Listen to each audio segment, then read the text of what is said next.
Je vais présenter juste Zinga et ensuite elle se chargera de présenter ses consoeurs. Zinga Bigenmoup est une architecte sénégalaise agréée basée à Dakar. En 2019, elle a cofondé Worophyla, un cabinet d'architecture spécialisé dans la conception bioclimatique et l'utilisation de matériaux locaux tels que la terre et les biomatériaux. Worophyla encourage une architecture durable en harmonie avec le climat. Ses réalisations incluent urbaine, le projet NKD à Angor et la rénovation de la galerie Le Manège et du Goethe Institut en collaboration avec Kéré Architecture. Parallèlement à sa pratique, Zinga a mené des recherches pour l'African Future Institute au Ghana et co-dirigé 2 projets majeurs, Dakar Morphose en 2017 en collaboration avec Carole Diop, qui explore l'évolution des villages lébous et du patrimoine urbain de Dakar, un projet qui a été exposé à l'occasion du Off de la Biennale en 2018 et en 2022, Habiter Dakar en 2019 avec Caroline Geffriot et le Goethe Institut, analyse les transformations et les défis de l'habitat à Dakar. En 2023, Zinga réalise Buntuban, un film sur l'architecture en terre au Sénégal, présenté à la Biennale d'architecture de Venise. Et lors d'une résidence à Raw Material Company, elle crée l'exposition La ville est à nous, explorant le droit à la ville. Exposition dont vous pouvez voir des éléments dans la reading room. Et le booklet aussi est avec Marie Cissé de l'autre côté. Et depuis juin 2023, elle est commissaire du programme CEO Dakar en collaboration avec le CA. Hop, excuse-moi. Merci Zinga. Donc, sois la bienvenue, installe-toi. Merci beaucoup Fatima. Bienvenue à tout le monde. Je suis très heureuse et très honorée d'être ici. Pour une fois aussi, j'ai la lourde tâche de modérer ce panel avec des consoeurs à moi qui sont venus de l'autre bout de l'Afrique. Donc, pour voilà, des besoins de fluidité, ce panel sera en anglais, mais j'ai confiance des capacités de nos traducteurs pour voilà, traduire les échanges, en espérant que par la suite, on aura aussi le temps d'avoir une conversation fluide entre nous tous et qui voilà, nous inspire ou nous donne plus d'outils.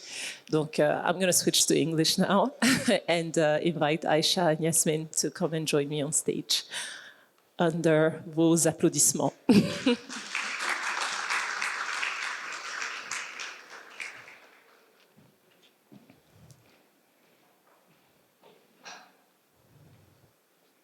So the title of this panel is thinking about how we can tackle forgotten and marginalized communities in cities.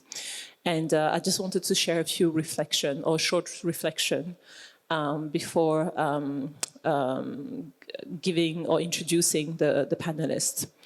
Cities and space are invested by people through practices, rituals, and forms of collectivizing in order to stand together and realize the dream and aspirations of a common project.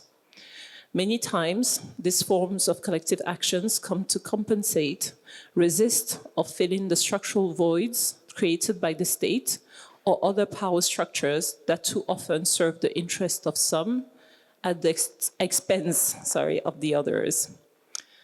All the practitioners invited here in this panel have received some training to think about space and cities, be it architecture, environmental science, and urbanism. And through their practice, they are finding ways to highlight and center the linkages between the spaces we inhabit, the human relationships, and the life dynamics that shape them. I will introduce each of them and give them an opportunity to present their work in hopes to nourish the conversation we will have later on how and why we can tackle the question of marginalization and erasure in our cities. The first panelist that I'm going to introduce is Yasmin Abdou Bouchra. Yasmin is a multidisciplinary architect and urbanist based in Addis Ababa. Her work seeks to draw attention to aspects of urbanity that remain obscured if global capitalism is the primary reference point. She works to recenter knowledge production on African identities and environments in the imagination, reading, and production of space through a practice that sources inspiration from and oscillates between methods. Her most recent work on community organizations in Addis Ababa and Nairobi focuses on increasing the visibility of everyday works of repair and care in the urban and mainstream discourses so as to build a ground for the imagination of an alternative. Yasmin co-teaches Integrated Design Studio 1 at the Ethiopian Institute of Architecture, building construction and city development with a focus on architectures of consensus, looking at how conflicts, interests, and potentials manifest and are realized in how the state, communities, and individuals interact around the urban space. Yasmin took part in the inaugural Biennale College Architettura alla Biennale di Venezia in 2023, and is a Prince Claus Building Beyond mentee. Welcome, Yasmin. Really happy to have you in Dakar, finally. So the floor is yours. You have about 10 minutes to guide us through your work and practice. Thank you. I think I was thinking to go there, but I'll just speak from here. My name is Yasmin. Thank you, Nzinga, for the introduction. Just to give you a context about Addis Ababa, Ethiopia, and how my research and practice is formulated in terms of this context. So the Addis Ababa context, in terms of settlement pattern, Addis Ababa is located between highlands, and the settlement pattern in the olden times when the city was founded starts in a form of a dignitary settles in a particular space, and people who work around that dignitary sort of celebrate the location of that dignitary. So the settlement pattern is quite organic, quite unorganized, unplanned, and very instinctive.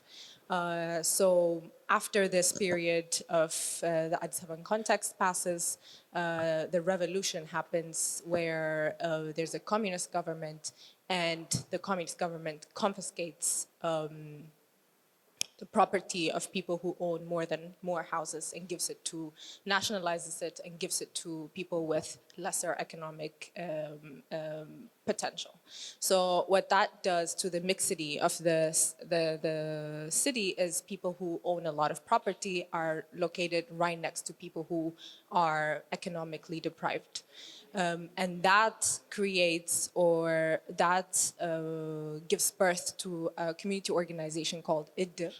The Iddir is a funerary association that started right around the World War, the Second World War, when there were a lot of massacres by the Italians in the capital of Addis. So the Iddir, what it does is, because there is a huge tradition of funeral tradition or burying a person within this particular context, people need to raise money to bury their dead. So the Iddir starts with this evolution, and we have Iddirs across the city, sometimes Iddirs that have 20 household members, sometimes 200, varying between these numbers. So the Iddir is a social organization that is the stronghold of a social capital within the city, and that's where my research is sort of, to give you a context, or located or situated. So this particular research that I'm working on stands on 3 pillars of thought. The first one being Addis Ababa, like many other African cities, is witnessing an exponential rate of urbanization. The second pillar of thought is, while this urbanization is happening, the state is nowhere to be found, or in terms of economic contribution, or in terms of human contribution, human capital contribution. There is evident poor urban service delivery across the city of Addis. The third pillar of thought is while these two things are happening, there are strong self-initiated community organizations, which we framed as idders, largely serving a social purpose, but also transforming into space maintaining or space forming entities within the urban context of Addis. So what this research does is these self-governance groups that are deemed informal, which is quite problematic because they are quite democratic. I would argue the most democratic spaces within this context of Addis, but also other urban centers within Ethiopia. They are self-help groups in terms of saying they have their own methods of working. They have developed throughout the decades their own form of organizing. So there is, within this context, there's a absence of state-led urban services, and then, okay, then if there are organizations that are maintaining their space within this context, how can they, in the future, trying to discuss the individual versus the collective right, the right to the city, how can they restructure their space to their needs? Next slide, please. Can we go to the next slide? Yes. So this research kind of, I come from an academic space, so I feel a lot of pressure to define my methodology. So this form of knowledge is not valorized in the academic world, but also in the popular conversation of state versus taxpayer, taxpayer versus tax collector. And so within this method, there is this this research kind of contextualized within these methods. I think we can skip this or go to the next slide. Yes. So what this research has found is that there are very different forms of engaging of idders to state structures or local governments. The first one being a co-creating mode of idder, which is a particular case I will mention here is the Hams to Mahabarat idder, which as a household location that houses or has 478 members. So when you say I have one member, it means a whole family or a whole social structure is part of this Idder community. So what this Idder has achieved is a co-creating mode of engagement or mode of status with local government that kind of takes a propositional attitude to what happens within that particular urban space. What this means is when there is some project that is sort of top down, that comes from higher decision-making entities, then when it is applied to this particular space, the Idder is the first to be consulted. Because it has a lot of social capital, nothing goes within that neighborhood without consultation to this Idder. What this Idder has achieved is the first image you see is a previously dumping site, a trash dumping site that has been changed into an urban garden that feeds the entire community you see on the map here. The second image is a public space maintenance project that the Idder has managed to take ownership from the government. Traditionally, due to land policies within the country, it's impossible to own a land if you are not organized within particular community or social organization structure, or if you're not an individual. So this is also one of the achievements of the Idder, where it has managed to negotiate owning a space outside of the traditional means or the straight legal means, let's say. The third image shows where, because there were a lot of nuances within that community, it has managed to block off a street from movement. You can go to the next slide. The second mode of engagement or type of Idders within the city that exists is a cooperating mode of engagement, where this means within the first case we saw more of a negotiation status between state entities and Idders. We see here more of an acting or like a tool sort of relationship between state structure and idr. So the co-creating mode of engagement means that this particular library in this neighborhood called Saratenya Sefer was founded by the Wereda and in partnership with a local NGO that operates within that particular neighborhood. So the Wereda entity financed the library, and now the IDR takes care of that space that was first initiated by the Wereda. Wereda is a local name for a local government in Addis. So what this means is within this mode of engagement, it's more of a tool or like an operating mechanism that the IDR takes. That's the position that there is between the people being collective and the state.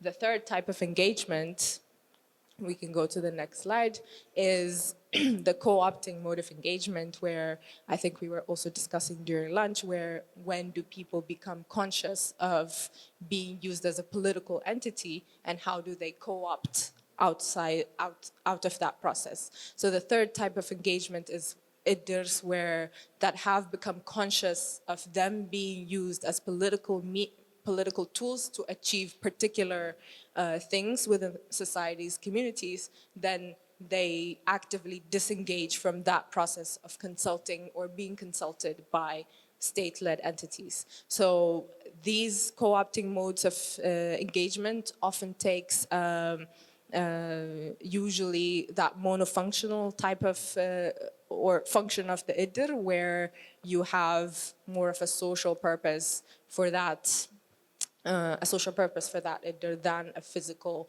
city changing or city transforming mode.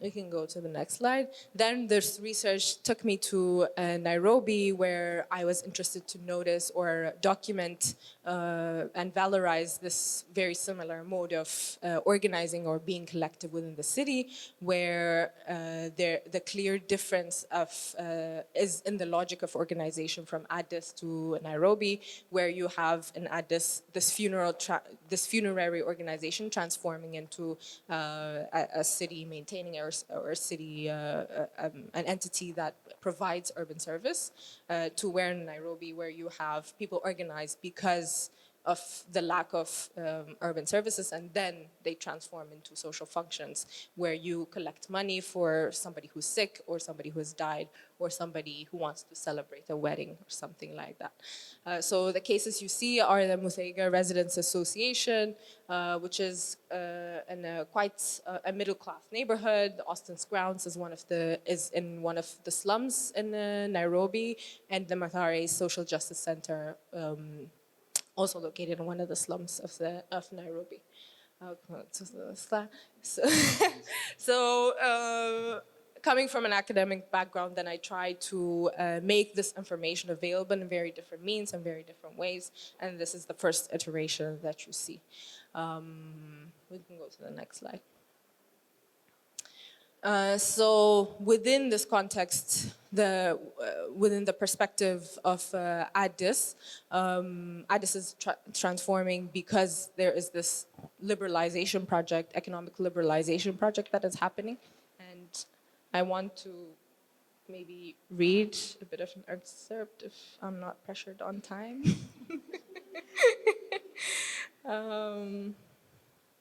I will read the premise or the introduction of this project. The new flower has bloomed in gray this year. A huge undertaking overseen by the city government of Addis is changing the very fabric of living in the city. Arada, Kasanchis, Sarbet, Urail, Gurchola, and many more have become close to unrecognizable. We artists, researchers, and architects foregrounding the question of a sense of home in our Addis Ababa are torn between our memories of a city we draw inspiration from and the inevitable reality of change.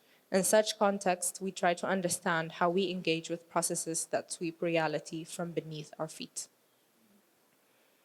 So this project, Beit, meaning home, also from the Arabic word beit. Also, while working on this project, we noticed that there is no distinction in the Amharic language, beit, between a home and a house. which sort of circles us back to the previous conversation of what does a home mean? Is it just the material structure, or is it all of the processes, all of the community, and all of the intangibles that are involved or attached to a home? So what we study here is before these spaces disappear, what are the intangibles? What are the pieces, the material, all of these things that make a home, the collectivization that attach us to a space or that make us inhabit as opposed to settling. So inspired by Ola's question of where do people go, with this project we try to inquire where are people physically being uprooted to, and how are these dislocations or movements affecting our understanding of a home. Yes, I think that's the final slide. Thank you.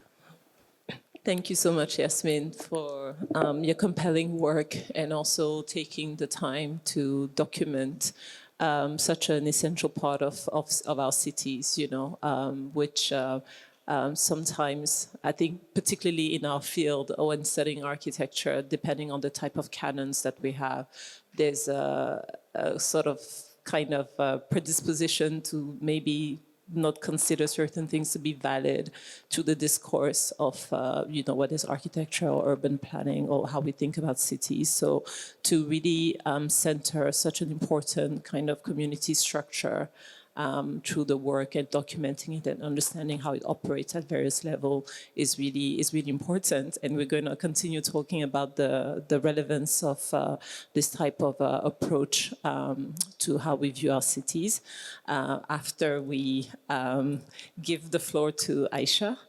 Aisha Mugo. Saying it, Mogo, okay. Aisha Mogo, sorry, who is a Somali-Kenyan analog film photographer who embodies the dual role of artist and cultural geography and urbanism scholar working from Nairobi, Kenya. With a Bachelor of Science in Geology and Environmental and Geographical Science, an honors degree in Environmental Science specializing in Global South Urbanism and Migration from the University of Cape Town, and a Master of Science in Urban Studies from Malmö University, Sweden, she bridges academic rigor and artistic practice to explore identity, memory, and urbanity. Her artistic and research journey has been an unwavering complement to generating and contributing novel forms of archival practices and new geographies. Her work is a borderless map where she marks the self, contributing to a visual understanding of African identity. Aisha has had her photographic essay, Sisini Nani, Who Are We?, published in the South African research journal BUA in 2019, and she has exhibited in Nairobi Design Week in 2020. She was also a finalist of Authority Collective inaugural Lit List, Photographers to Watch in 2019, and participated in the group exhibition at Photoville NYC. Aisha was a featured photographer in the International Center for Photography in New York, installment ICP projected, Emerging Analog in 2021, an exhibition curated by Kodak, and most recently, as a contributing member of the collective Maitri Architecture, she co-produced and co-authored Home Place, a love letter in 2023, an installation commissioned by the Pinakothek der Moderne in Munich, reflecting on Afro-diasporic experiences and the concept of home. And lastly, Aisha is a researcher at the Mawazo Institute. Thank you for being here, Aisha. Thank you. You'll forgive me, I'm a bit old school and nervous, so I prefer to stand. So basically I'll start with the title, What Happens to the Stories That Are Not Told? Where Do They Go? Analog film photography as a means of spatial storytelling and archiving the city. First slide, please. So I'll start with a personal anecdote. The image to the right are featuring my paternal grandparents and great aunts, holds profound historical and personal significance, offering a lens into the layered complexities of resistance, migration, and identity that underpin a lot of my research and artistic practice. This photograph was taken during the Mau Mau emergency of 1952 to 1960, a very pivotal moment in anti-colonial struggle against British colonial rule in Kenya. My grandmother, to the right, was a nurse in these colonial hospitals, and she was deeply impacted by the atrocities she witnessed, leading to her taking the Mau Mau oath 3 times. Using her position and gender as shields within the urban space that she existed, she became a vital link in the resistance, smuggling medical supplies and food. She navigated these colonial spaces with remarkable ingenuity and courage, therefore bridging her dual role as freedom fighter, but also as caregiver. My maternal grandfather, the one further right, was a Somali immigrant around the same time, and he fled from the town of Burko in today's Somaliland. Fleeing Italian-occupied Somalia in his late teens, he journeyed to Kenya in search of refuge and opportunity. Along the way, he sustained himself by working in urban centers along the way, such as Mogadishu and Kismayo, as well as Mandera in Kenya. And eventually, he did settle in Kenya during the tumultuous years of the Mau Mau revolt. As a cowhide dealer, he forged his path in a foreign land amidst colonial conflict. This photograph is the only visual record we have of him. These familiar narratives and the archive of their images form the backbone of my research and artistic practice. They reveal the intimate connections between memory, migration, marginalization, and resistance, while underscoring the critical role of archival photographs in reclaiming histories. Photography becomes a medium through which the personal and the collective are reimagined, archived, and embodied. In this work, I not only honor their legacy by weaving visual storytelling with urban and cultural geographies. These family photographs are not just relics of the past, but also active tools in the creation of new geographies of memory and identity. Next slide, please. With this in mind, my practice revolves around the intricate tapestry that is urban life, posing questions such as, what traces of urban life are there in the city? Who has the right to remember? Who has the right to the city? What images of the city do we remember? And how do we remember? The explicit use of 35mm film contributes towards building this repository of collective memory through a mastery of a tool that was once used against African subjugation, and regaining the ownership of image making and subverting the once oppressive instrument. In alignment with what Bell Hooks says, and claims that we're in conventional, even stereotypical modes of representing Blackness often receive the greatest reward, my practice endeavors to challenge established norms of urban realities, developing new ways of reimagining and representing African urban spatiotemporal journeys. Next slide, please. I speak of my research and artistic practice as one rooted in vulnerability as methodology, a deliberate and conscious approach of engaging with others, spaces, and histories. This methodology acknowledges vulnerability not as a weakness, but as a transformative tool that fosters deeper connection and trust. It is an understanding that, as a collector of stories and memories, I am also an active participant in this exchange. This process requires me to approach the work with a porous openness, ready to give as much as I receive, creating an equitable flow of knowledge, emotion, and narrative. In practice, this means embracing the emotional weight of the stories I collect and honoring the trust placed in me by collaborators, participants, and even the spaces themselves. It is an intimate process where personal histories and shared moments unfold through active listening and the creation of safe spaces for storytelling.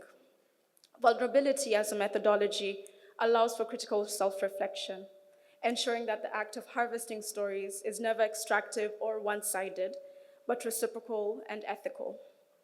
It guides the design of installations and archives that hold these stories with care, offering spaces of empathy, shared humanity, and critical inquiry. But I welcome vulnerability into the process. I create the conditions for meaningful connections, ultimately reframing storytelling and research as collaborative acts of resistance and reimagination. Next slide, please. So this is just a very brief sample of one of the projects that I have undertaken.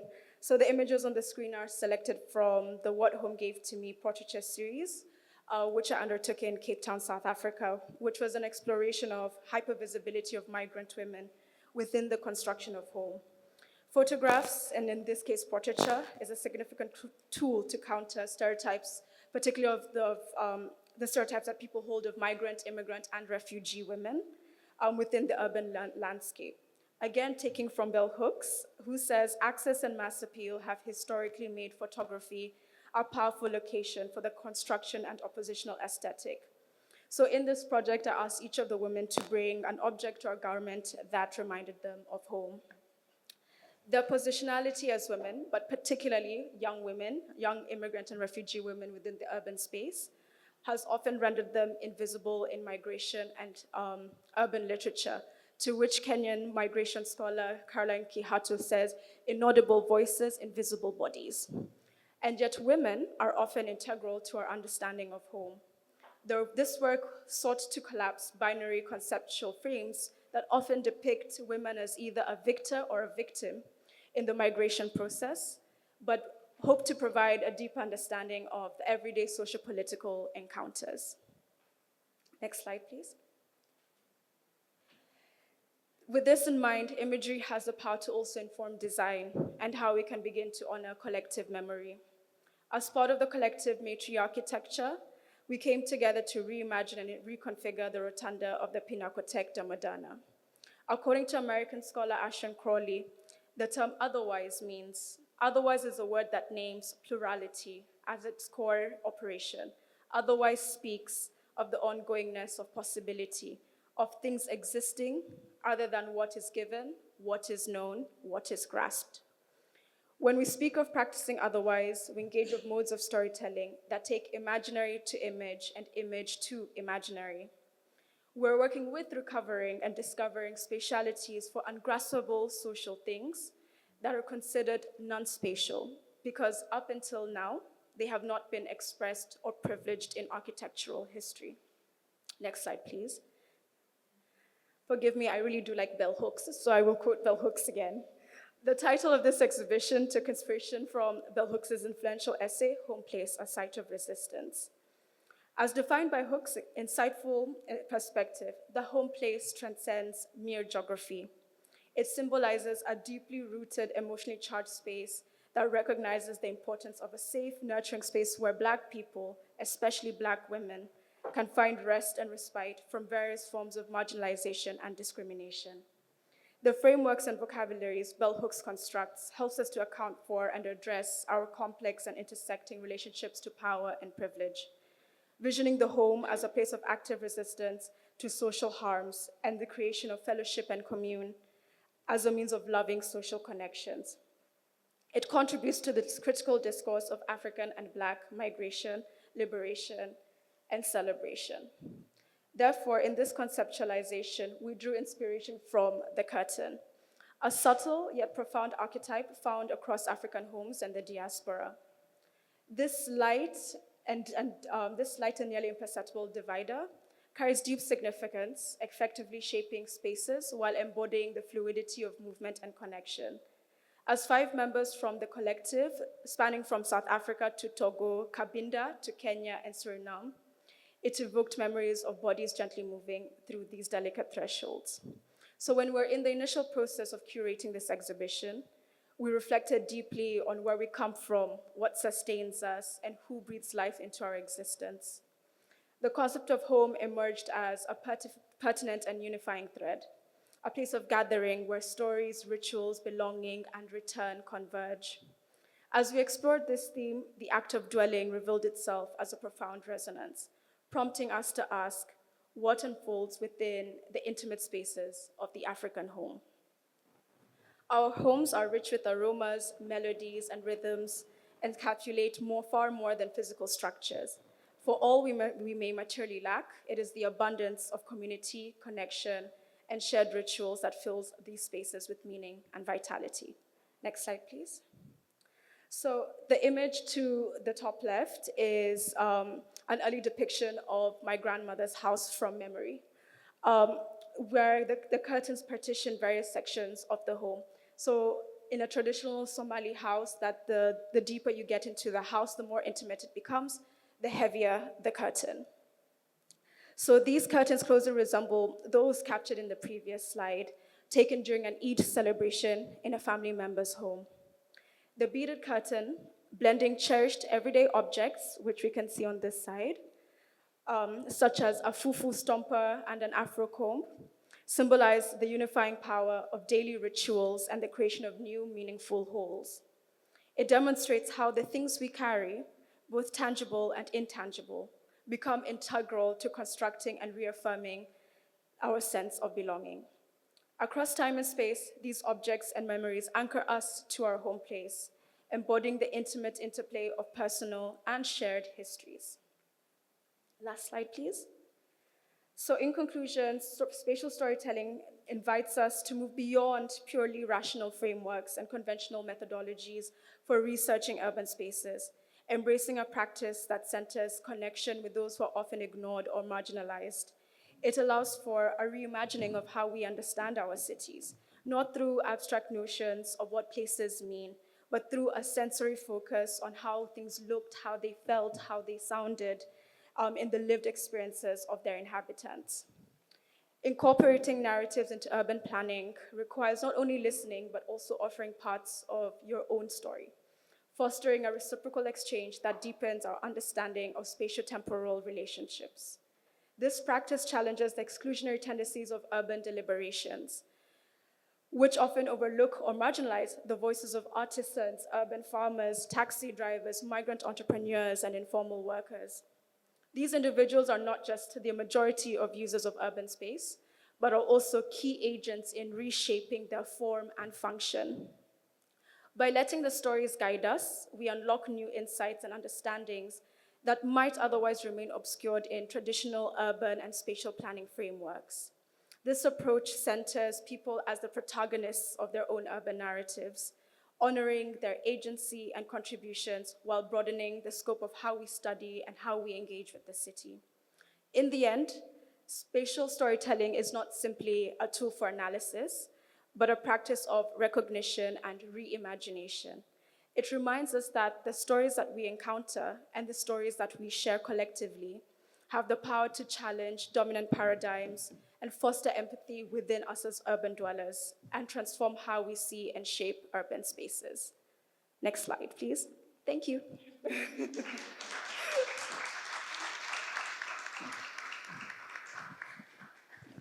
No, thank you so much for this, again, very compelling presentation. I'm linking many of the questions I think posed previously by Yasmin and Ola, which we'll also get to, which you sort of touched on, is you know, the difference between the house and the home, right?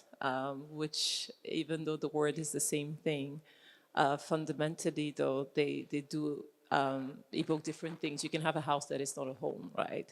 And you can have a home that is not a house, ultimately. But really highlighting, I think, even through the exhibition that you all worked on in matriarchy, is really investigating, again, this common thread and these common objects found in so many homes, you know, in so many geographies as well. When I looked at it, I was thinking of what you see in a lot of Caribbean homes. There's this kind of like kernel curtain that I think is also there, that when it acts as a threshold, so when you cross it, it also notifies people that somebody has come in through sound.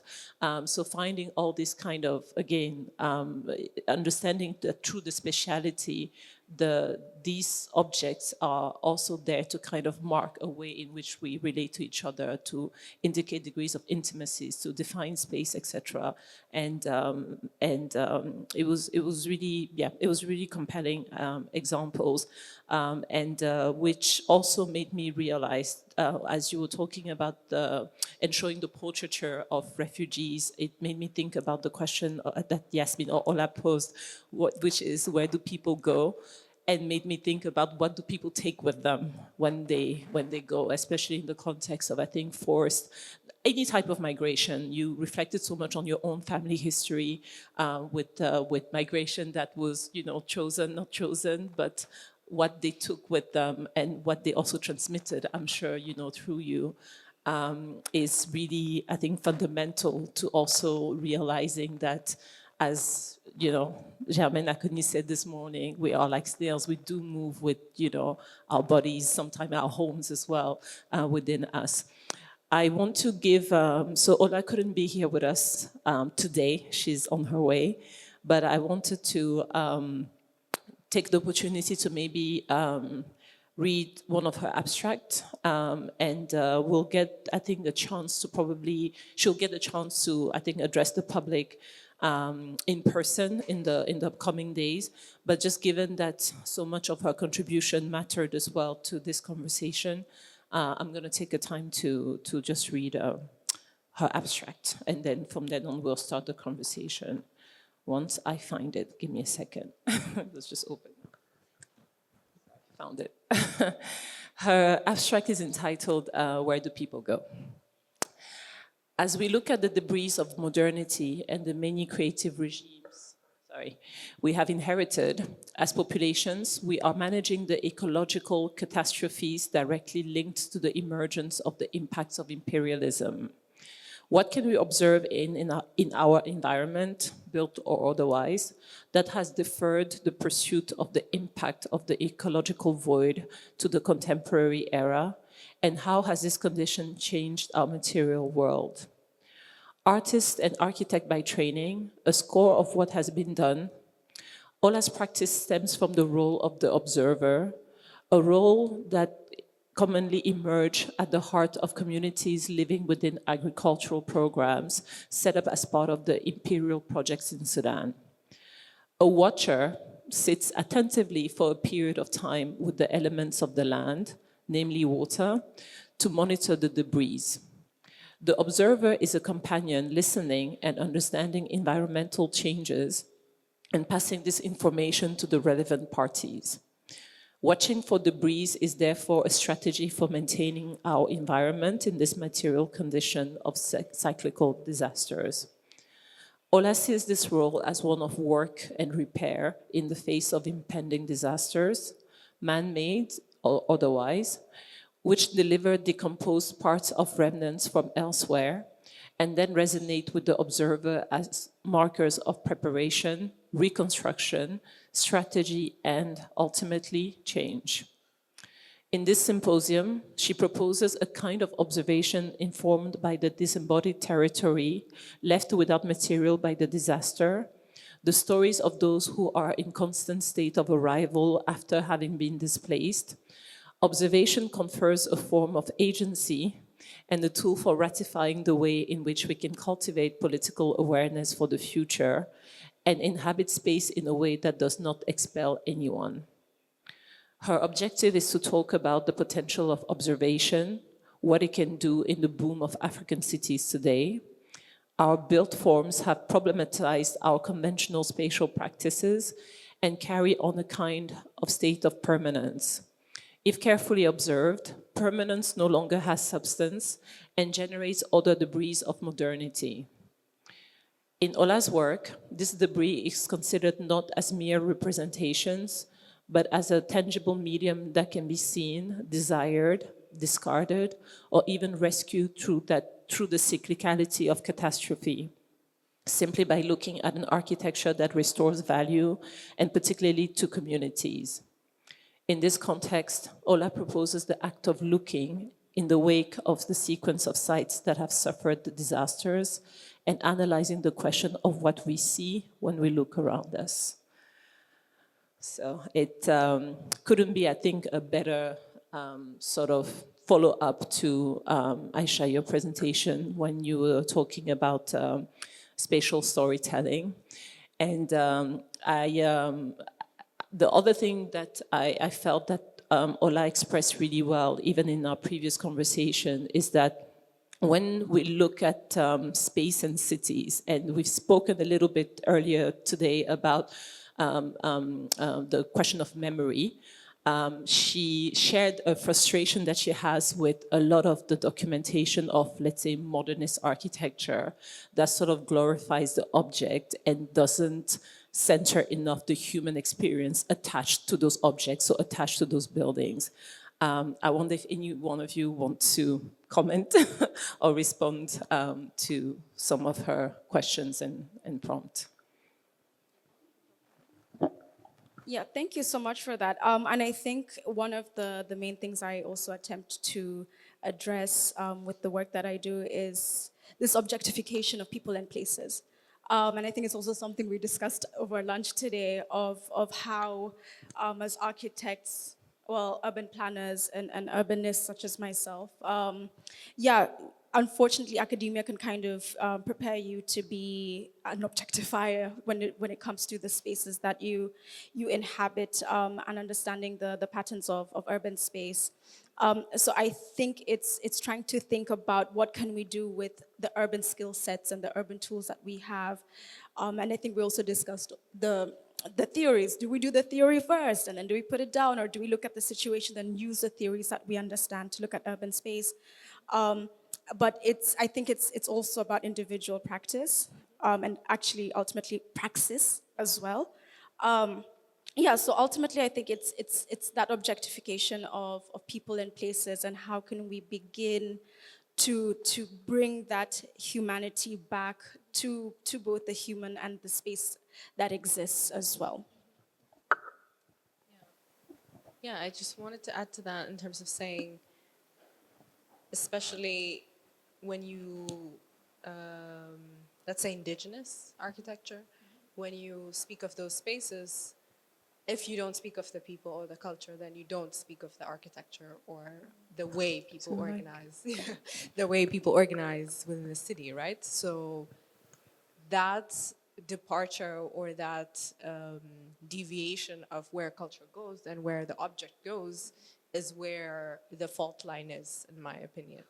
And I think as an architect, sort of trying to understand that context becomes fundamental to what you propose then in the future, that you are conscious of this context, you are situated in this particular space. Then by saying that whoever you produce for or how you occupy that space is fundamentally informed by the practices, the rituals, the forms of care work that Ola was mentioning. Yeah. No, thank you for that. I am going to pivot a little bit to trying to maybe expand, as we were talking about practice, our understanding of what constitutes an archive or form of, let's say, human archive in the context of the city, or of the human experience or the living experience. And why do you think, maybe you, Aisha, first, like, why do you think it's important to document it? Forgive me, I may not get this quote directly correct. Please, architects, urban planners, don't kill me. But I think it's Michel de Certeau who speaks on the everyday practices. And I think he kind of speaks to the adage that we're all archives. We're all living, breathing archives, just like the city is a living, breathing entity. And I will speak particularly to the Kenyan context. 2024 showed us flames in Kenya a little bit in regards to protest and the current government that is in place. I don't think we can speak of the city. I cannot speak of Nairobi without speaking of the tensions that exist. And there's this also another saying by a Kenyan writer called Yvonne Adhiambo, who says that Kenyans speak 3 languages: English, Swahili, and silence. And I focus a lot on the archive because I always wanted to be about the rejection of this narrative of silence. Perhaps the politicians are louder than the people, I might say that. But Kenyans have constantly been resisting in urban space, have constantly been developing archives of resistance. And I think the image I showed of my grandparents, I was taken at the height of the emergency, 1956. So there has always been movements of developing the archives and this form of storytelling. And during the protests, the called Maandamano protests in Kenya in June, where 60 young people lost their lives fighting for a better Kenya, and those 60 are the ones that we know of. Immediately after, there was this clarion call for like archiving. If you have a whistle, if you have a poster, if you have photographs, to kind of build this repository of memory, because we have been living in a city that has forced us to forget.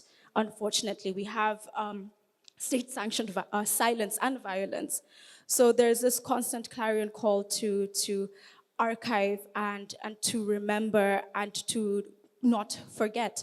So contributing towards this is trying to build on this repository of the everyday. And the everyday can also be mundane. And I think that's a very important part. The everyday is the mundane. The everyday is loss, it's celebration, it's life, it's maybe nothing at all. Yeah, so I would say why, for me particularly, that's why the archive is extremely, extremely important, especially when there is active attempts of state-sanctioned erasure. I think I would say one of the major achievements of the colonial project is to get rid of the archive, and not only in terms of material. Once you lose the material, then you lose the memory as well. And I think then what you have in terms of a sense of place or a sense of self or a sense of home itself then is completely erased, then you become, you become non-place or non-aware, or, I think. It's interesting that you brought up the sort of erasure as well as a kind of very, intentional tool to, I think, what do you call it? I think make certain populations vulnerable. In a lot of the work that we do here in Dakar, particularly with Carol on questions of heritage and the exhibition that we did at Raw Material, it's not always easy to genuinely justify why an effort to try to even care about any type of urban heritage matters to many people. Some of us are accused of being, romantics and missing the past, or, being kind of, nostalgic of even the colonial era, particularly when it comes to, let's say, buildings. But I've always felt that, and then also witnessing a lot of, demolition and erasure and just loss of various forms of archives within the city, including some living things like trees and, places that hold spiritual, meanings to people. It always felt like not a people or community that doesn't really have any kind of anchorage in its, like I would say, collective memory. When you erase that, you sort of create, I think, a void and a gap that is an invitation or an opportunity to fill. Often, it's filled with, let's say, new construction project, which we forget, because although construction tends to be very much sold as something that is for the people. I mean, when you were showing that kind of idea of like the new Addis and all the infrastructure, etc., like governments always have to sort of sell it and say, look, we're doing this for the people, but never really highlighting at which cost you sort of, doing so, because it, Senami was talking about the software of capitalism and liberalism that we sort of operate in. It's always serving a certain interest. The expense and what is being lost in the process is never really valued. And it brings me to actually ask quite a couple of things. Number one, I think maybe reflect as well on the fact that a lot of the histories of violence, as you pointed out, are often linked not just to a colonial history, but tend to happen in places that have been places of liberations. I've always found very odd that in a lot of histories of stories that I hear coming from protests in Kenya, protests in Ghana, even protests here in Senegal. A lot of the, let's say, repression of kind of civic protests tend to happen in places that are independence squares, Place de la Nation, you know, always things that are the square of the people, often linked with a history of liberation, but now kind of being enacted as also sites of repression. So there's a certain, I think, kind of echo to a form of history which kind of shows that there's a certain continuity, maybe of like certain processes of the state. But I think it's important to just really center that understanding, that knowledge of history, and question whether all of that infrastructure at the end is serving the people. Because I think a lot of the tension and the reasons why we're also having this conversation is that there's often, again, a gap, as you explained, Yasmin, between what the state is meant to provide, that void, and how the people fill it. But yet the state, in principle, having to operate for the people. So I guess maybe my question to you is that, what does that do then to a people that are aware of those gaps, of that kind of, you know, violence, of that kind of disregard? What does that do to the relationship that they create, that they have with the state, that they have as a community, and the idea of citizenship, ultimately? When those two images I saw of the bulldozers kind of digging at one of the major rivers, when that project started within our city in Addis, my sister and I, we used to talk about, okay, why are we not protesting? Or where are the people who have been removed, and why are they not saying anything? And I think eventually when that project kind of evolved into phase 2 and phase 3, then we sort of understood, okay, we have this position, we understand or somewhat understand or are aware of the processes of erasure and violence that are happening, then we have to take a position of protest.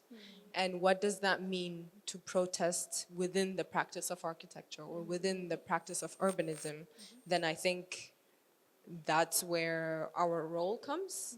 But also in terms of the communities that we were speaking of, being collective, being brought within this circle of doing things together, making things happen, that sort of creates a spirit of changing things, I would say. And I think people seek for those spaces and lean towards or gravitate towards those areas, because then they understand there's something wrong with the processes that are happening, and we need to collectively work towards whatever it is. Even if I don't understand it, then at least I see value in being with others who think like me. And I think in terms of, yes, that's when the question of being a citizen can be defined.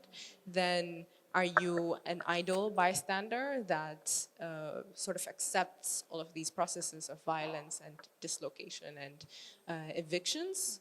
Or are you, in very small ways, trying to change some particulars within your space? And how does that in the future transform being collective? Where does that take you? Where does that line of thought take you in terms of saying, okay, I can negotiate my position because I am particularly working towards managing a heritage or making a public space or managing a waste within this neighborhood that was or should be an urban service because I pay my tax. So then I think, yes, it gives you a particular position, then you can actually negotiate. We'll see in the future if that happens or not, but at least there is a spirit of an understanding or a hope that comes with that realization and coming together, I think. Thank you. Before I open to the public, I just want to give Aisha the opportunity to reflect, I think, on the question of citizenship and ultimately who has the right to the city and what defines somebody's sort of like, right to the city. Thank you. Actually, I'll just hop off of what you said. And I think citizenship is always contested, right? You can belong to a space, but what are your democratic rights? What are your socioeconomic rights when it comes to citizenship? And particularly because citizenship is only granted to those who have access, right? What does citizenship mean to you when you are relegated to the urban periphery, to the fringes of society, that is queer bodies, migrant bodies, women as well, often constantly relegated to the fringes of urban society. So what does citizenship mean to us, right? Who defines citizenship? Because in urban scholarship, there's a lot of discussion of citizenship being democratic. You have your rights, you can vote. But what does democratic rights mean when socioeconomically within urban space, I am nothing? What does that mean if I do not have access to running water? If I do not have access to sanitation? If I am living on less than, at least for Kenya, less than $1, right? I even think that's a very old stat. I'm sure it's even worse now with the inflation. So I think citizenships constantly need to be contested. We cannot become apathetic, and I think with Kenya, particularly those who are urban dwellers, there's a burgeoning middle class apathy.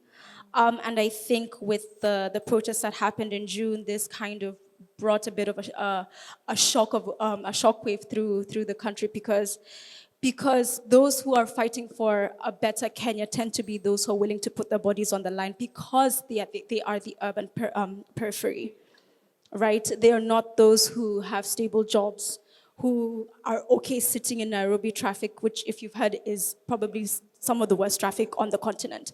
They're not those people. So I constantly struggle to grapple with citizenship.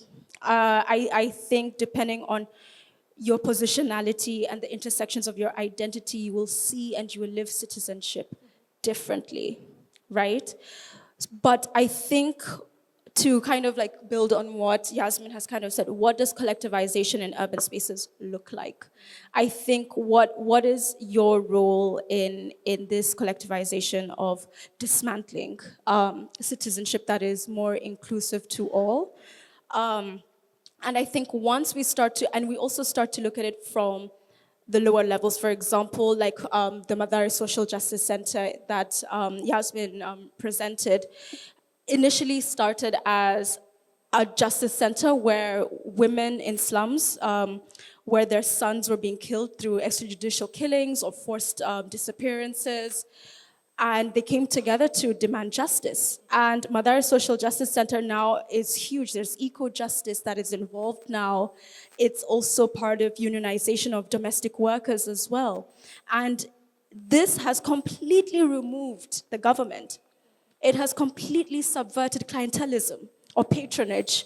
And therefore they can begin to do the work that they need to do individually. And these are the things we really need to support and to constantly question ourselves, but also as a collective. What does citizenship really mean to you? Yeah, thank you. Thank you, Aisha. And on this note, we're going to open the questions to the public, just to continue the conversation, contributions, questions. Hi, everybody. I'm Guadalupe. Thank you very much for your interventions. It was really interesting. And I was thinking about what Aisha said on, because I don't know anything about Kenya or Nairobi, so I was wondering how did it happen, this thing of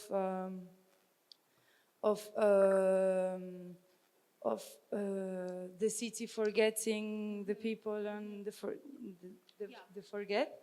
And I was wondering how would a movement of the city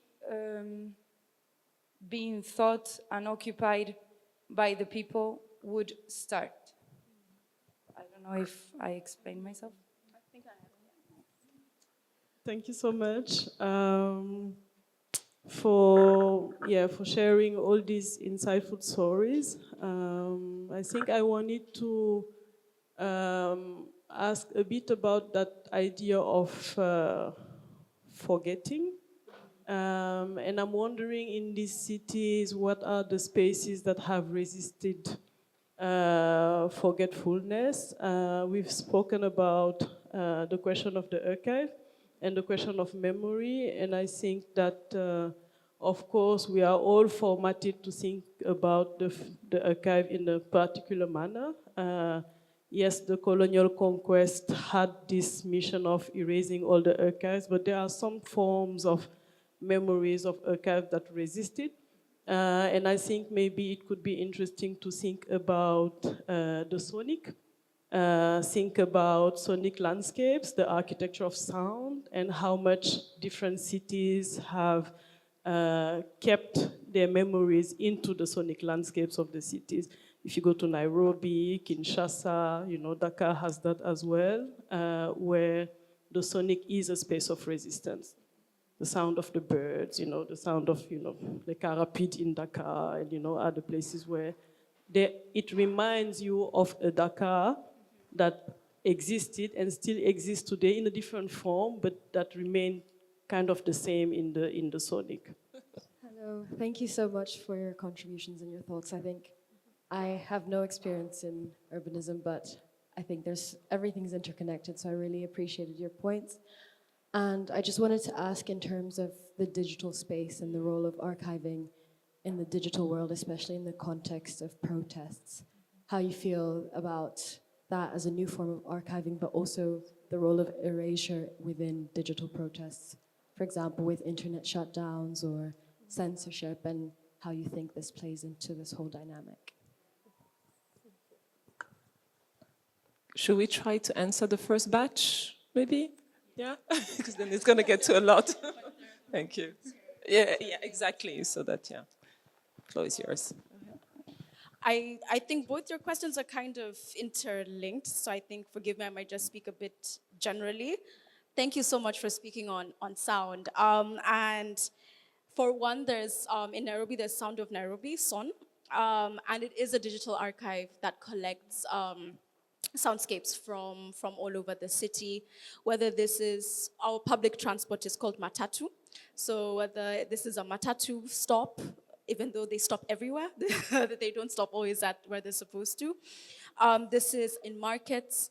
This has been archived as well within the CBD. So there is a building repository of sound. But actually, in part of my notes last night when we were thinking about this, I had an experience with a whistle. And this kind of has opened up my mind a bit more beyond imagery, where in the protest, I went to one of the protests, and there was a young man just handing out whistles. To anybody who wanted one, you could get a whistle. And amidst the tear gas, amidst the batons, he kept on handing out tear gas. Sorry, whistles. Apologies. And after that, I just kept thinking to myself about sound. With how we forget, or how we remember, what does sound mean to me now? What does the sound of a whistle mean within this spatial urban context that I'm dealing with? Because now, before protests and my understanding of sound, a whistle was a whistle in a football game, right? But now a whistle has taken this new identity. And for me, this is where I start to feel like the urban youth, particularly in Kenya, are no longer docile, or are not docile, right? And that whistle signified to me that this is not silence. There might not be words attached, but this is a rejection. The whistle was really a symbolism of a rejection to this adage that Kenyans forget, or Kenyans are docile people, or Kenyans are the angels of East Africa, wow, the usual, right? Kenya is democratic, it works. And I think that to me presented a new ways to think about the archive. What does sound look like to us now? Because also the whistle was a tool used during the concentration camps, the British colonial time, and there were concentration camps, and the whistle was used to get people into line. So what is this subversion that has come on our 61st, because Kenya turned 61 this year, what does that mean on our 61st anniversary, right? How are we subverting all these tools that were used for our subjugation? First, how are we reclaiming, but also how are we utilizing them to continue to push back on the regimes that are in power? And what are the spaces that, okay, the city forgetting. So I think when it comes to in Kenya, we say Kenyanisms, and forgetfulness is a Kenyanism. And I think it very much stems from the colonial project of how we kind of this conditioning to do and to not ask. So when you don't ask, you cannot question. So you are forced to forget, right? So this has kind of been, and I think also because there've been ethnic valorizations within Kenya that are influenced by the political elite. So again, because Kenya is made to seem like this perfect angel, that you cannot speak of the tensions because democracy is more important, because stability is more important, because you have to be prosperous. You're Kenya, you're too big to fail. Because you're too big to fail, you cannot speak up. So this forgetfulness and the atrocities of colonialism, for example, that story of my grandmother only revealed it on her deathbed. Nobody knew. Because it was more important that we move forward, we forget to survive. And how could the people begin to occupy? You know, again, it's right now, neoliberalism has really taken a foothold in urban space.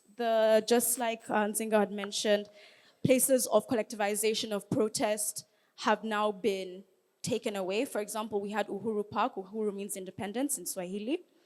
It has now been sold off to a private partner.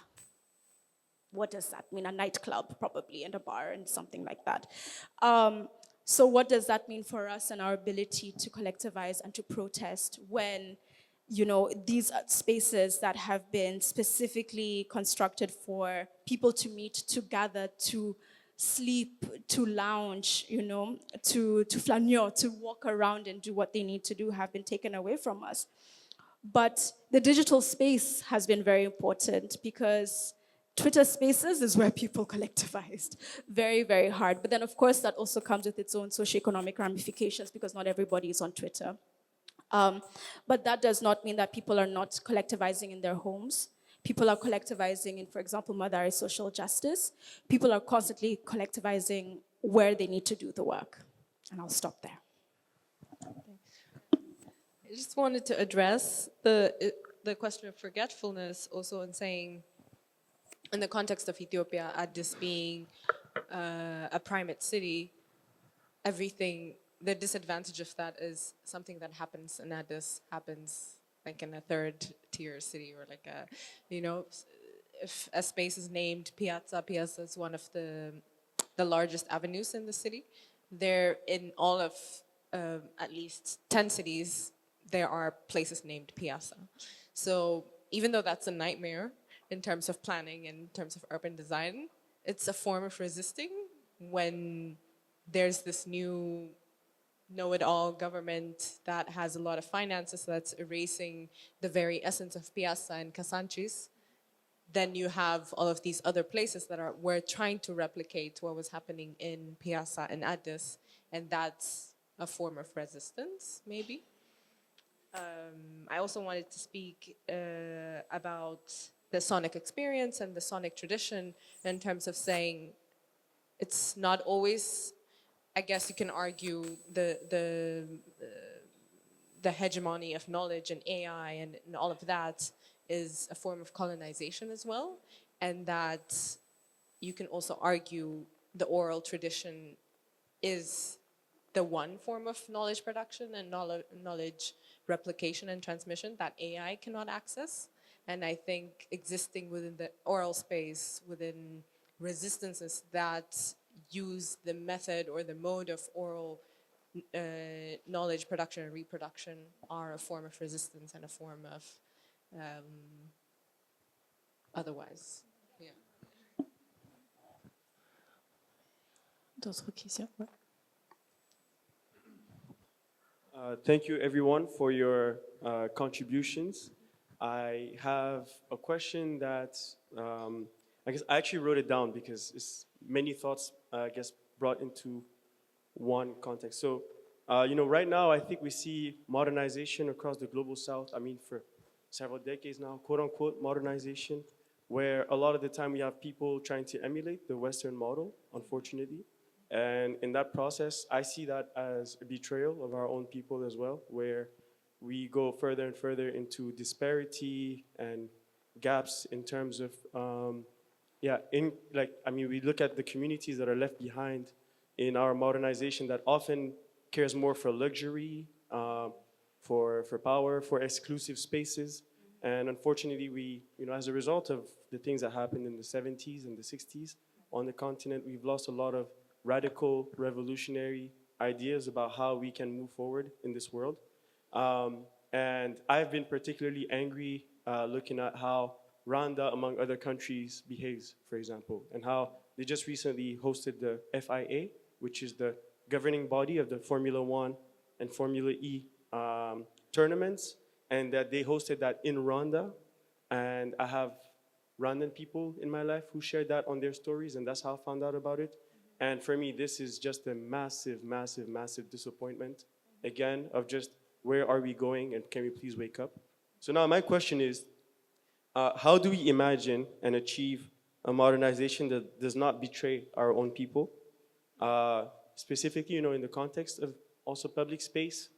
We live in Dakar, where public space doesn't really exist, and that's why so many people, build and live on the streets of the city and socialize on the streets of the city. So how do we imagine this modernization without betraying people, without leaving behind? And how do we move ahead, keeping in mind what the generations that were here before us were hoping to actually see come to life, basically. So that's a long question, but I hope it kind of just, Thank you. Two more in the front. Yasmin. I have a micro, now it works. Yeah. I mean, more than a question, I think I have a comment. And what I want to speak to is this idea that has been spoken about forgetting and archiving memory work. Because I think we have to pay attention not to look at these things in a too black and white thing. These are very complex processes, to do memory work, and especially when communities are involved. And just maybe a very small comment, because you mentioned the grandmother saying on her deathbed what she had been carrying. So this means she had not forgotten. And I think this is very important because memory work can be very violent, especially when traumatic events are repeated and repeated again, and when people are asked to repeat them again. So I think we have to think very carefully how memory work and archiving is being done, especially collectively, and how it becomes a process of healing for those who actually speak this traumatic memory. So I just wanted to inject this to make sure that we don't speak about these things in a very polarized way. And if I may just quickly react to that, I think it's interesting that you talk about the talking, right? Especially when it comes to trauma, because whether it's actually spoken about or not, it still is within us. It's embodied. Like there's a field of epigenetics that looks at that, like the generational trauma. So either way, it's there because we are the sum also of our experiences, whether we're aware of them or not.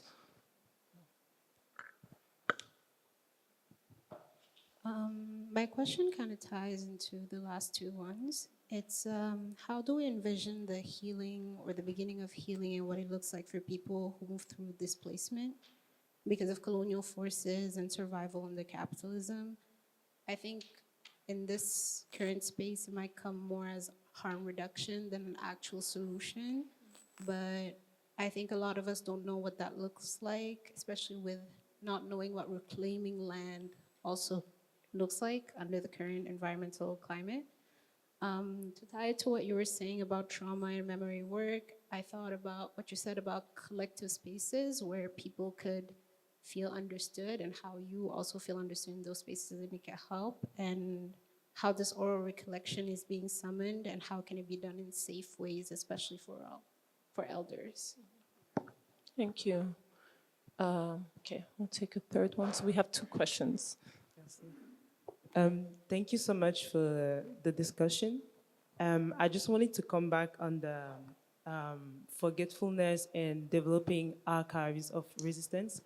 And for me, coming from Cameroon, I think it's also a place where people tend to want to forget a lot or not speak up on things that happen.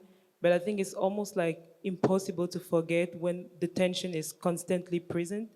And you spoke about developing archives of resistance, and I was really interested if you could develop on that and how, in your practice, how does the people receive those archives of resistance? Yeah, thank you. Thank you. Very good question. Gonna take the opportunity to answer now. Both of you. I do have, one comment on the first question, but I'll let you. Yeah, no, just I think, well, maybe a contribution to the question around that the gentleman asked about, what is, a project of modernization that does not betray our own people. Not to say that I necessarily have an answer. I do have some elements of what I think, what that could look like, but I just want to point out the difficulty, I think, in the context of a city of sometimes having conflicting, wants, an appreciation of what is it, what does the modernity, let's say, project look like. I talk about this because we've had these conversations, I think in the context of raw material earlier this year, on heritage, and we gathered some architects. Alisa was there. There was, ceramicist that has been working a lot and is very, attached to preserving a form of heritage in the city. But we were also confronted with, young musicians, tag graffiti artists that have a whole different reading of what is the city and what is heritage. So I only say this just to say that maybe in spaces like that, and earlier Yasmin was just talking about how delicate and how complicated it is to deal with the question of memory. I think that of the collective project is also something that has to be constructed very carefully. I think it's more of a question of intent, understanding as well where some of our ideas, images also come from, maybe making conscious decisions about whether this is what we want to embrace or not. But I'm not going to particularly sit here and just say that, the city has to be this way, it has to abide by this rule, because what also makes the city is the diversity, of the communities. We've also been subjected, I think, to a lot of different forces. Some from within, a lot from outside, from different directions. So I think a time of kind of internal work and reflection is necessary, I think, to then construct and carefully choose what that kind of collective project is. My 2 cents. I completely agree with that, and saying that it's the intention that's the root, I don't want to say solution, but the direction, I would say.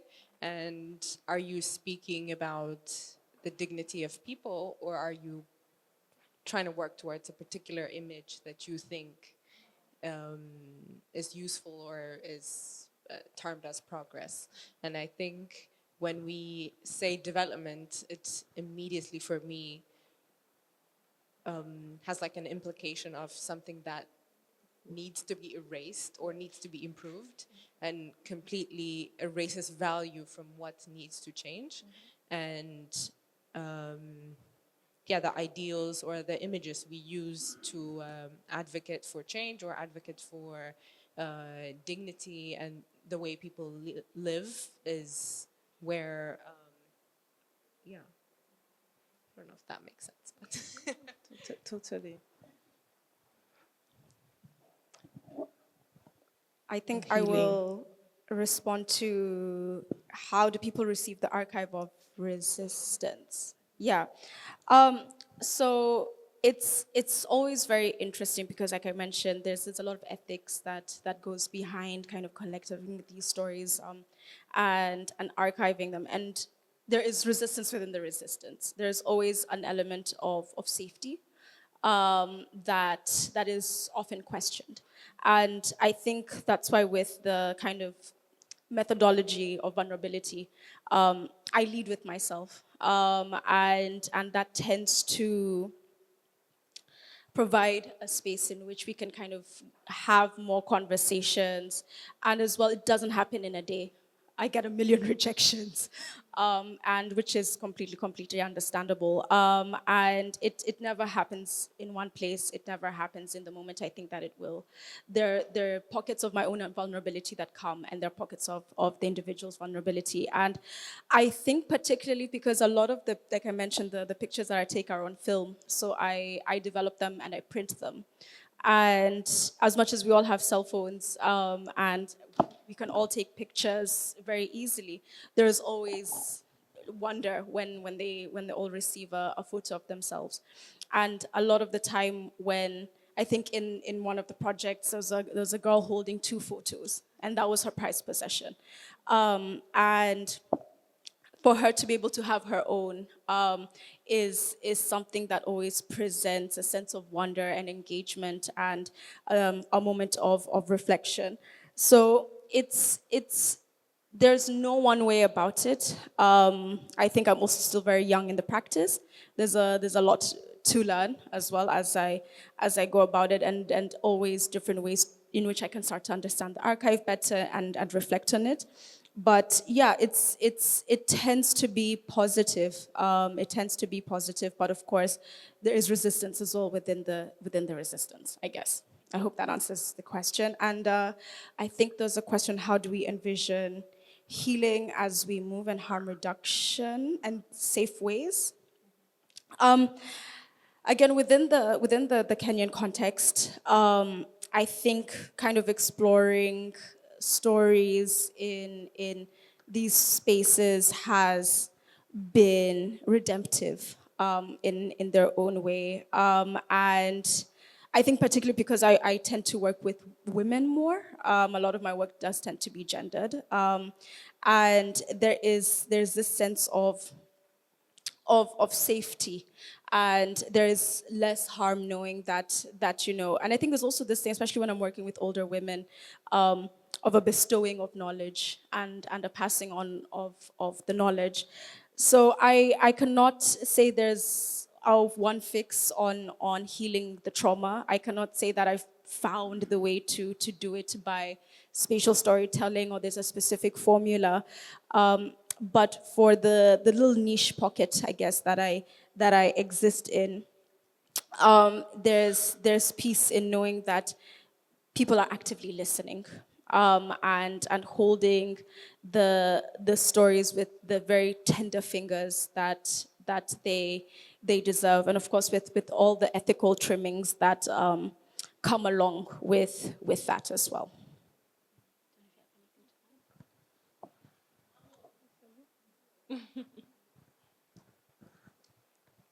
All good? Any last burning questions? Oh my goodness. Are directors of symposiums allowed to ask questions? Just kidding. Yes, Felwin. Okay. So it's not really a question, but I would make it in French for the translator to be involved in the conversation. So on est souvent sur la question de l'oubli. Et je voulais juste ajouter que les sociétés se fondent sur le couple mémoire et oubli. Les deux. On a un biais archivistique, le passé, et les sociétés ont besoin d'oublier. Elles ont besoin de se guérir des fois, et elles ont besoin aussi de laisser de la place pour la créativité. Donc en fait, je voulais juste dire que ce n'est pas forcément une mauvaise chose, ça dépend de quoi, mais l'oubli est nécessaire dans la constitution des sociétés. Donc c'est un couple qui alterne entre les deux, mémoire et oubli. Le deuxième point, c'était la question de notre ami sur la modernité. Je pense qu'on le prend comme un concept que l'on n'interroge pas. C'est un Kofi a tout à l'heure évoqué une critique de la modernité. Et peut-être que l'un de nos travaux, c'est de nous poser la question de savoir quel type de modernité on veut, que mettons-nous dedans, et quelle potentialité ça actualise chez nous. Donc peut-être que la modernité, c'est juste actualiser au mieux ses potentialités. Et qu'on peut être moderne sans être occidental, mais est-ce que c'est fondamentalement une téléologie obligée? Donc là aussi, c'est un concept que l'on utilise comme acquis, et peut-être qu'il y a eu des travaux sur des modernités alternatives, etc., etc. Mais peut-être que la question pour nous, c'est de savoir quel régime d'historicité on produit. On est toujours en train de se poser la question de savoir, est-ce que nous habitons les régimes d'historicité qui ont déjà été produits? Nous ne nous posons pas la question de savoir, est-ce qu'on peut actualiser un régime d'historicité que nous produisons nous-mêmes? Voilà. C'est un bon point. Et surtout l'opposition entre la modernité forcément et la tradition, en fait, qui n'est pas une opposition qui est nécessairement nécessaire, juste à questionner. Je suis complètement d'accord. Merci, Felwine. Et sur ce, je pense qu'on va conclure ce panel et vous demander d'applaudir mes deux panélistes qui ont eu plus de temps justement pour prendre plus de questions étant qu'à deux. Merci beaucoup de nous avoir donné ce temps de parole et ce moment de réflexion. Non, c'était vraiment extraordinaire et c'était vraiment très intéressant de les entendre toutes les deux, en particulier avec toi, Zinga. Je pense que ça alimente aussi beaucoup toutes les conversations qui vont émerger tout au long du symposium et en particulier celle qu'on va avoir sur la cosmopolitique de l'hospitalité aussi, quand on va dans la continuité de cette idée du déplacement et de la manière dont les populations sont extraites, sorties. Et voilà, donc merci beaucoup à toutes les trois. Je me permets de vous retenir encore un peu, on va faire une vraie pause, mais vraiment une pause. Mais tout au long de ce symposium, on a un axe qui vient comme une ombrelle autour des différentes journées. C'est l'axe sur les liens intangibles. Donc je vais vous l'introduire parce que tout à l'heure, on va se retrouver dans un moment qui ne nécessitera pas d'introduction et pas forcément de discours. D'accord ? Donc les liens intangibles, pour nous, en tout cas, jouent un rôle crucial dans la dynamique sociale et culturelle des lieux. Au-delà des infrastructures physiques, ces liens sont tissés à travers les récits de mémoire collective, les pratiques culturelles et les interactions quotidiennes. Ils révèlent une solidarité communautaire à travers des événements sociaux, la transmission orale du patrimoine culturel et la créativité artistique qui façonne l'identité urbaine. Au Sénégal, le rapport entre l'humain et la présence non visible trouve un écho particulier dans l'histoire de la création de la ville de Dakar par les communautés lébou. Les cosmogonies sont constamment réactivées au quotidien pour diverses formes de négociations et de transactions. À maintes reprises, la sacralité des lieux a été un oubli pour la préservation des sites naturels. Donc cet axe nous permet d'approfondir nos liens à l'histoire des formes de résistance contre toute forme de domination qui enrichissent le tissu social. Tout de suite maintenant, on a une longue pause d'à peu près 1 heure. Le programme de Nora va commencer un peu plus tard. Et on est vraiment très heureuse qu'elle vienne présenter son travail. Elle travaille avec un groupe de femmes qui sont issues de l'école des sables et qui nous viennent de Toubab Diallo. Mam Germaine Akoni, elle a dû aller se reposer, nous a beaucoup accompagnés pour ça. Nora travaille avec elle depuis plusieurs années et elles ont particulièrement... Elles ont en particulier travaillé ensemble sur un projet qui s'appelle Not Waiting, qui a été présenté au HKV et qui a été l'objet de la résidence de Nora à Roux en 2022, je crois, si je ne me trompe pas. Voilà. Du coup, normalement, le programme de Nora commence à 18h. Ça laisse à tout le monde le temps d'aller faire un vrai break. En bas, il y a une pause café avec des rafraîchissements et des choses vraiment nerfs à grignoter. Mais si vous avez envie, pour ceux qui veulent retourner à l'hôtel, se poser vraiment avant de revenir à 18h, vous le pouvez. Et sinon, vous restez avec nous dans le jardin. Donc, je vous présente la performance de Nora. Et puis ensuite, vous êtes libre. Donc, dans sa performance, Nora Chipomire interroge la notion de lieu et de déplacement en les réinventant comme un état plutôt qu'une réalité physique. En dialoguant avec des traditions portées par des femmes issues de la communauté lébou de Toubab Diallo, elle propose un déplacement accueillant, où la continuité des cultures, des langues et des transmissions devient une responsabilité commune, rejetant les cadres occidentaux de légitimité, certificats, passeports, diplômes. Elle envisage une utopie où le corps et le cœur définissent le lieu, à travers une esthétique qui s'inspire de l'animisme et d'une pensée radicale. Nora invite à reconsidérer le rapport entre ancrage, déplacement et humanité partagée. Ce sera dans la cour, juste tout à fait à gauche du restaurant. Il n'y aura pas de chaises, sauf pour les personnes qui en ont vraiment besoin, mais elle préfère que les gens expérimentent ce moment en mouvement. Merci à vous. Dis-moi.